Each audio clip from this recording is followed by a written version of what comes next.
What's up, Yoon-Fam? It is I, Mark Yoon. Today we're going to be talking about bonus characters that are not able to come back to the Soul Calibur franchise, and the reasons why that is the case, and who owns them. So this is something that we've brought up a lot, and we've talked about on several different occasions. Characters that, of course, we'd love to see come back into the franchise. Some of which actually do coming back, like in Soul Calibur 6 Libra of Souls, we see Miser and Arthur, who originally appeared as bonus characters as a part of Soul Calibur 3. Now, obviously, the first things that we need to say is when we're talking about this is, obviously, guests aren't going to come back. Guests are usually a one-time thing. So any characters like the Star Wars characters from 4 or the console-exclusive characters from Soul Calibur 2, and even the characters that we see in Soul Calibur 6 making up the guest character slots. Obviously, those characters are not going to be a part of Soul Calibur going forward. Those were one-time things. So seeing even their style or something akin to that is more than likely not going to happen, so I feel like we can just get that out of the way off the bat. The characters I'm talking about specifically are the manga-created bonus characters for Soul Calibur 4, those of which being Anglefear, Ashlot, Kamikiri Musi, Scheherazade, and of course my favorite, Shura. So these characters are all pretty much fan favorites from that point. A lot of people talk about how much they want to see them come back, but we all know most of the fact that they were borrowed styles from characters that were already pre-existing in the franchise. But I want to talk about who owns them, just so we have a basis of how these characters came to be, and part of the reason why they are not owned by Bandai Namco, and if they can come back or not. The first one we're going to start with is kind of a tricky one, because the basis for this character was outlined and designed by Bandai Namco themselves. He was pretty much commissioned, and all of the stuff for this character were told to the designer of how they want the character pretty much to be, and that is Necrid, who is credited as being designed by Todd McFarlane, but it was in fact Bandai Namco that gave the outline for how they wanted Necrid to appear. But Todd McFarlane does own the rights to that character, just as he had Spawn in Soul Calibur 2 as well. Now Necrid's a little bit different because he is technically a roster character that appears in all 3 different versions of the game, including the HD online versions for PlayStation 3 and Xbox 360. The only character not with returning to that series being Link.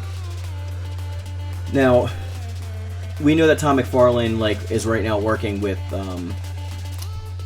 Mortal Kombat to lend Spawn to Mortal Kombat 11, so there's no chance of Necrid coming back, at least in the foreseeable future. Now, whether he can return possibly at some point is completely up to discretion of Todd McFarlane, and whether or not Soul Calibur feels that they need to pay for it. But another reason why this is more often than not going to happen is, since Soul Calibur 6 is a reboot of sorts, they can say that all that stuff existed in the past timeline but just didn't happen in this timeline, which is understandable to an extent. So it's not like exactly we know where the story is going to be taking. There's different tidbits of information out there about what the possibilities are going to be and look like, but for the case right now, it just seems that we can just safely assume these characters are not going to come back. Now, the first character that I want to talk about is Anglefear. So, Anglefear was actually created by Mine Yoshizaki, who is the author of the manga known as Sergeant Frog. And he also did another one called Kimono Friends. So there's a bunch of these manga artists who were commissioned to create these characters for Soul Calibur 4 in particular. And this is just going to go over who owns those characters. Now, Ashlot was actually created by Ito Oragore, and he is known mostly for Tenyo Tenge, Air Gear, and there's a bunch of other shonens that he did. So he specifically designed Ashlot for Soul Calibur 4. And then we have Kamikiri Musi. Kamikiri Musi was created by Hirokazu Hisayuki, and he is known for Queen's Blade. There's also Mahime and other things like that, but Queen's Blade is what he's best known for. And then we have Scheherazade, which I can never pronounce her name properly, and she is actually created by Yutaka Izubuchi, and he is best known for designing costumes. He's a screenwriter and anime director, and he designs a lot of mech stuff, robots and vehicles. He created and directed Razafon, and he also created a manga story for Rune Masker. So he's a little bit less well known because he's more of a behind the scenes guy than the others. But that leads us to lastly being Shura, who's probably done by the most well known.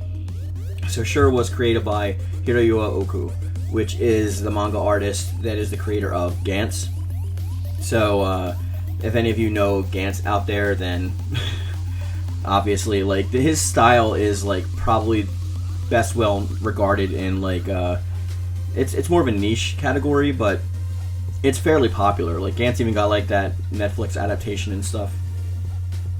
So I don't know, like I just wanted to let people aware of finally who owns those characters, because I've heard a lot from different people.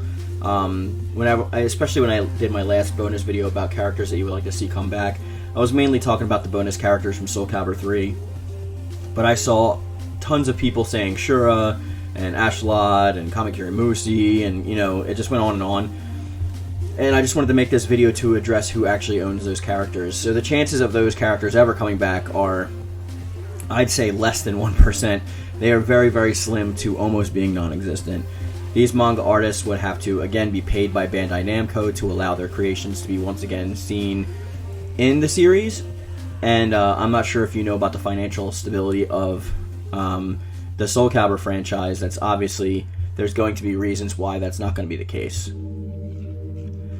So, whether or not they appear, I guess as you can say, is left to be seen, but I wouldn't get your hopes up. I'm pretty sure that even my favorite character, Shura, is not going to be returning anytime soon in the near future.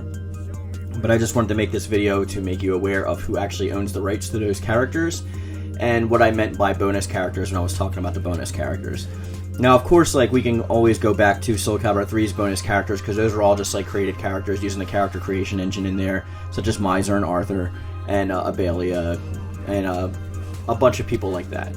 But with that being said, guys, we're going to bring this video to a close. I want to thank you for watching and listening. Let me know in the comment section down below which of your favorite of these bonus characters that I mentioned is your favorite, and whether or not you wish that it was possible that they can be coming back, even though we know that they aren't. And did you learn the information in this video that you didn't before?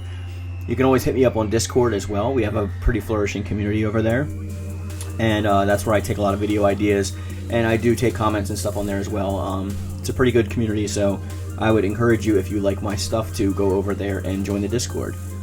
We're going to bring this video to a close. I want to thank you guys, and as always, I love it. Thank you. And thank you.